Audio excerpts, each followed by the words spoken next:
Bismillahirrahmanirrahim. Assalamualaikum warahmatullahi wabarakatuh. Baiklah, di sini kami akan mempresentasikan hasil diskusi kami tentang kepemilikan harta dalam Islam. Mana di dalamnya kami akan membahas tentang pertama, konsep kepemilikan harta dalam Islam, kedua, jenis-jenis kepemilikan, ketiga, sebab-sebab kepemilikan dalam Islam. Konsep kepemilikan dalam Islam. Kata kepemilikan dalam bahasa Indonesia terambil dari kata milik. Ia merupakan kata serapan dari kata al-malik. Dalam bahasa Arab, secara etimologi, kata al-malik terambil dari kata yang artinya memiliki. Dalam bahasa Arab, kata berarti memelihara dan menguasai sesuatu secara bebas. Maksudnya, kepenguasaan seseorang terhadap suatu harta, barang atau jasa yang memperbolehkan untuk mengambil manfaat secara yang dibolehkan oleh syara.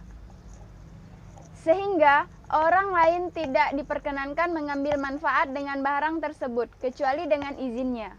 Sedangkan pengertian kepemilikan menurut istilah berbagai ungkapan, prinsipnya sama. Misalnya, Muhammad Mustafa Al-Salabi mendefinisikan al-malik sebagai berikut. Pengkhususan keistimewaan atas sesuatu benda yang menghalangi orang lain ketidak atasnya dan memungkinkan kepemilikan melakukan tindakan secara langsung terhadap benda itu selama tidak ada halangan syara.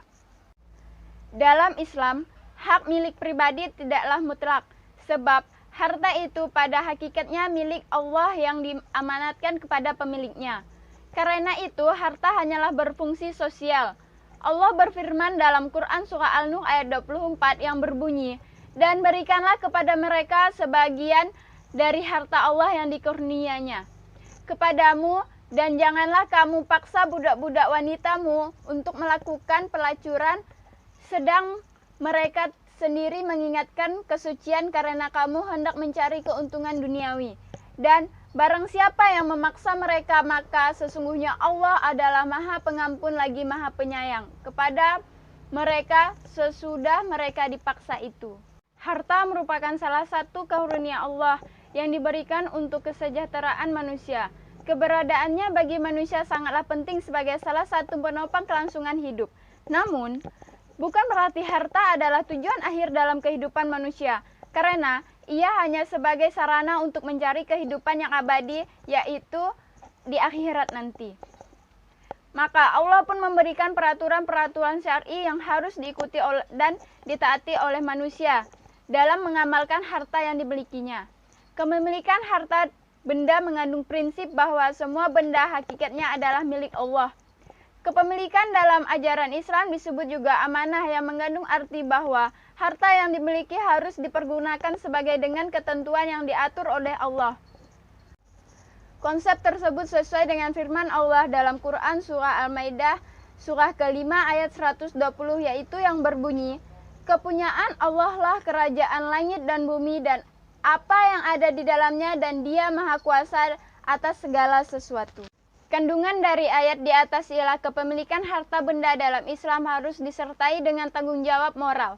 Allah yang menciptakannya dan yang mengaturnya dengan ketetapan takdir, ketetapan syar'inya berupa syariat yang dibuatnya, dan ketetapan jazainya, adanya pembalasan terhadap amal yang dikerjakan manusia. Oleh karena itu, tidak ada yang melemahkannya, bahkan semuanya tunduk kepadanya. Termasuk di antara kekuasaan adalah memberikan balasan kepada orang yang benar dan menyiksa orang yang berdusta.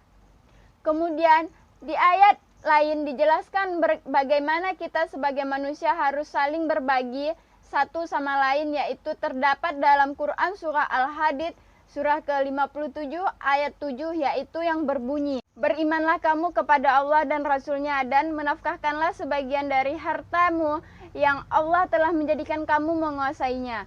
Maka orang-orang yang beriman di antara kamu dan menafkahkannya sebagian dari hartanya memperoleh pahala yang besar." Sedangkan TM Hasbi As-Siddiq mendefinisikan harta dengan yang pertama, nama selain manusia yang diciptakan Allah untuk mencukupi kebutuhan hidup manusia dapat dipelihara pada suatu tempat dan dikelola dengan jalan ikhtiar. Kedua, sesuatu yang dapat dimiliki oleh setiap manusia, baik oleh seluruh manusia maupun sebagian manusia. Ketiga, sesuatu yang sah untuk diperjualbelikan. Keempat, sesuatu yang dapat dimiliki dan mempunyai nilai harga seperti sebiji beras dapat dimiliki oleh manusia, dapat diambil kegunaan dan dapat disimpan, tetapi sebiji beras menurut UF tidak bernilai berharga, maka sebiji beras tidak termasuk harta. Kelima, sesuatu yang berwujud sesuai yang tidak berwujud meskipun dapat diambil manfaatnya tidak termasuk harta. Misalnya manfaat karena manfaat tidak berwujud sehingga tidak termasuk harta. Keenam, sesuatu yang dapat disimpan dalam waktu yang lama atau sebentar dan dapat diambil manfaatnya ketika dibutuhkan. Dengan dikemukakan definisi tersebut, kiranya dapat dipahami bahwa para ulama masih berbeda pendapat dalam menentukan definisi harta sehingga terjadi perselisihan pendapat para ulama dalam pembagian harta karena berbeda dalam pendefinisian harta tersebut. Jenis-jenis kepemilikan. Menurut Muhammad Ismail Yusanto dan Muhammad Karebet Wijajakasuma, kepemilikan dibagi menjadi 3 bagian, yaitu kepemilikan individu, kepemilikan umum, dan kepemilikan negara. Ada juga kepemilikan mutlak dan kepemilikan relatif. Kepemilikan individu ialah izin dari syari yang memungkinkan siapa saja untuk memanfaatkan zat maupun kegunaan suatu barang serta memperoleh kompetensi, baik karena barang yang diambil kegunaannya oleh orang lain seperti disewa ataupun karena dikonsumsi untuk dihabiskan zatnya seperti dibeli dari barang tersebut. Kepemilikan umum. Kepemilikan umum ialah syariat kepada masyarakat secara bersama-sama memanfaatkan sumber daya alam. Kepemilikan ini berupa barang-barang yang mutlak diperlukan manusia dalam kehidupan sehari-harinya, seperti api, air, bahan bakar, listrik, gas, padang rumput, sungai, danau, jalan, lautan, dan lain-lainnya, serta barang-barang yang menguasai hajat hidup orang banyak, seperti emas, perak, minyak, dan sebagainya. Syariat melarang sumber seperti ini dikuasai oleh seseorang atau sekelompok orang kecil. Kepemilikan negara. Kepemilikan negara disebut sebagai milik negara. Harta yang merupakan hak di seluruh kaum muslimin, yang pengelolaannya jadi wewenang khalifah.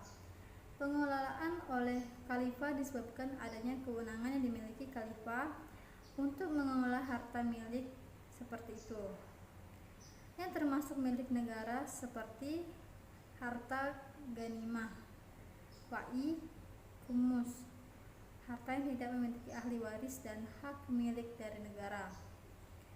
Kepemilikan mutlak. Kepemilikan hakiki atas semua kekayaan yang ada di alam semesta adalah Allah. Kepemilikan relatif. Walau harta itu milik Allah, akan tetapi kepemilikan manusia diakui secara de jure, karena Allah sendiri yang mengaruniakan kepada manusia atas kekayaan dan mengakui kepemilikan tersebut. Kedudukan dan fungsi harta. Dalam Al-Quran bahwa harta sebagai fitnah diungkapkan dalam Quran surah At-Takabun. Juga dikatakan bahwa harta sebagai perhiasan hidup diungkapkan dalam Quran surah Al-Kahfi. Di ayat-ayat lain dikatakan bahwa harta untuk memenuhi kebutuhan dan mencapai kesenangan sebagaimana dalam Quran surah Ali Imran. Konsekuensi logis atas ayat-ayat tersebut sebagaimana yang telah dikemukakan oleh Hendi Suhendi ialah 1. Manusia bukan pemilik mutlak, tetapi dibatasi oleh hak-hak Allah sehingga wajib baginya untuk mengeluarkan sebagian kecil hartanya untuk berzakat dan ibadah lainnya. 2. Cara pengambilan manfaat harta mengarah kepada kemakmuran bersama. Pelaksananya dapat dilakukan oleh masyarakat melalui wakil-wakilnya. 3. Harta perorangan dapat digunakan untuk umum dengan syarat pemiliknya memperoleh imbalan yang wajar. Dalam sebuah hadis nyatakan bahwa penghamba harta adalah orang terkutuk.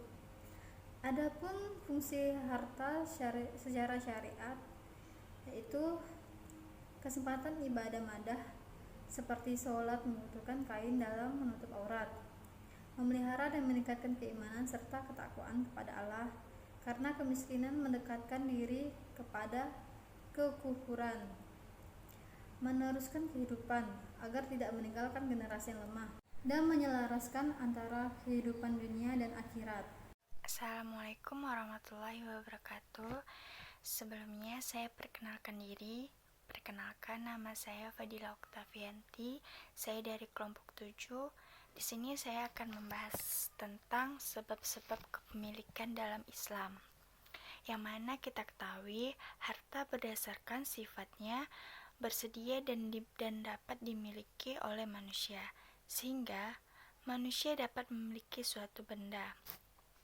Adapun sebab-sebab kepemilikan antara lain, yang pertama ikrats al-mubahat. Yang dimaksud dengan ikrats al-mubahat yaitu untuk harta yang mubah atau belum dimiliki oleh seseorang, atau juga harta yang tidak termasuk dalam harta yang dihormati atau milik yang sah, dan tidak ada penghalang syara untuk yang dimiliki. Untuk memiliki benda mubahat diperlukannya 2 syarat. Yang pertama, benda mubahat dalam diikrarkan oleh orang lain. Yang kedua, adanya niat atau maksud memiliki barang tersebut. Sebab yang kedua disebut sebab kalafiyah. Yang dimaksud dengan sebab kalafiyah adalah bertempatnya seseorang atau sesuatu yang bertempat tinggal di tempat yang lama, sehingga berbagai macam haknya telah hilang. Kalafiyah memiliki dua macam. Yang pertama, kalafiyah syakisya an syakisya, yaitu si pewaris menempati tempat si mewaris dalam memiliki harta yang ditinggalkan oleh mewaris, sehingga harta yang ditinggalkan oleh mewaris disebut tirka. Yang kedua, kalafiyah syai'an syai'in, yaitu seseorang merugikan orang lain atau mengambil hak orang lain, sehingga ia harus mengganti rugi atas hak yang telah diambilnya. Sebab yang ketiga yaitu tawalud min mamluk. Yang dimaksud dengan tawalud min mamluk yaitu segala sesuatu yang terjadi dari benda yang telah dimiliki menjadi hak bagi yang memiliki benda tersebut. Contohnya, bulu domba itu pasti milik oleh pemilik domba. Pemilik tawalud min mamluk dibagi menjadi 2 pandangan yang disebut dengan itibar. Yang pertama, mengingat adanya ikhtiar terhadap hasil-hasil yang dimiliki, atau itibar wujud al-ikhtiar wa adamihi fiha. Yang kedua disebut pandangan terhadap berkasnya, atau bisa juga disebut dengan itibar atasariha. Dari segi ikhtiar, sebab malaya dibagi lagi menjadi 2. Yang pertama, ikhtiariyah dan jabariyah. Yang dimaksud dengan sebab ikhtiariyah adalah segala sesuatu manusia mempunyai hak ikhtiar dalam mewujudkannya. Sebab ikhtiariyah dibagi lagi menjadi 2, yaitu ikraj al dan ukut. Sedangkan yang dimaksud dengan jabariyah ialah sesuatu yang senantiasa tidak mempunyai ikhtiar dalam mewujudkannya. Dibagi lagi menjadi 2. Yang pertama, iris dan tawalud min al-mamluk. Ada beberapa sebab kepemilikan dalam Islam yang harus kalian ketahui. Yang pertama, yaitu bekerja atau disebut dengan al-amal, yaitu pemilikan harta harus didapatkan dengan usaha atau amal, atau mata pencarian yang disebut dengan maisyah yang halal. Dilarang mencari harta, berusaha dan bekerja yang dapat melupakan kematian, sehingga melupakan sholat dan zakat. Di sini dalam bekerja dilarang menempuh usaha yang haram seperti kegiatan riba, perjudian, jual beli barang yang haram, mencuri dan sejenisnya. Saya akan menjelaskan beberapa dari ayat Al-Quran yang menerangkan tentang memperoleh harta yang baik dan benar. Yang pertama terdapat di Quran surah Al-Mulk surat ke-67 ayat ke-15 yang berbunyi, "Dialah yang menjadikan bumi itu mudah bagi kamu, maka berjalanlah di segala penjuru dan makanlah sebahagian dari rezekinya, dan hanya kepadanya kamu kembali setelah dibangkitkan." Prof. Dr. Fizhal Rival di sini ia menerangkan bahwa kepemilikan individu diperoleh dari bekerja, warisan, hibah, hadiah, wasiat, dan barang temuan. Islam melarang kita memperoleh harta dengan cara yang tidak benar. Prof. Fatur Rahman di Jamil, ia menyebutkan beberapa faktor tentang kepemilikan harta. Yang pertama, bekerja atau amal kasab. Di sini ia menjelaskan bahwa bekerja itu misalnya menghidupkan tanah mati, menggali kandungan bumi, berburu, dan makelar. Yang kedua, transaksi akad. Di sini baik transaksi pertukaran maupun transaksi yang berbentuk pencampuran. Yang ketiga, warisan. Yang keempat, nasionalisasi aset-aset. Yang kelima, pemberian negara atau pemberian sukarela. Adapun bentuk usaha dalam memperoleh harta yang menjadi karunia Allah untuk dimiliki manusia dalam menunjang kehidupannya. Secara garis besar ada dua bentuk. Yang pertama, memperoleh harta tersebut secara langsung sebelum dimiliki oleh orang lain. Di sini maksudnya mendapatkan harta baru belum menjadi milik orang lain, yaitu seperti dengan menghidupkan tanah mati atau yang disebut dengan al-mawat. Al-mawat dalam bentuk asalnya adalah membuka tanah yang belum menjadi milik siapapun atau telah pernah dimiliki namun tidak pernah terurus oleh pemiliknya. Siapapun yang memperoleh tanah dalam bentuk demikian, dia berhak memilikinya. Bentuk yang kedua yaitu memperoleh harta yang telah dimiliki orang lain melalui suatu transaksi. Bentuk ini dipisahkan dua cara. Yang pertama, peralihan harta berlangsung dengan sendirinya atau disebut juga ijbari, yang siapapun tidak dapat merencanakan atau menolaknya, seperti melalui warisan. Yang kedua, peralihan harta berlangsung dengan sendirinya, dengan arti atas kehendak dan keinginan sendiri yang disebut dengan ikhtiyari, baik melalui kehendak sepihak seperti hibah atau pemberian, maupun melalui kehendak dan perjanjian timbal balik antara dua atau beberapa pihak seperti jual beli. Dua cara tersebut merupakan cara yang halal dan baik dalam memperoleh harta, sehingga seorang yang memiliki harta atau kekayaan itu dapat diridhoi oleh Allah Subhanahu wa Ta'ala. Baik, di sini saya akan menjelaskan mengenai studi kasus dari kelompok kami. Yang kami ambil studi kasusnya mengenai pada BMT Amanah Ummah Surabaya. Nah, di sini saya akan membahas mengenai peran pemberdayaan wakaf tunai. Tepatnya di KJKS BMT Amanah Ummah merupakan salah satu lembaga yang saat ini melakukan pengelolaan terhadap wakaf tunai. Mereka sudah melakukan penghimpunan dana wakaf tunai ini semenjak akhir tahun 2013.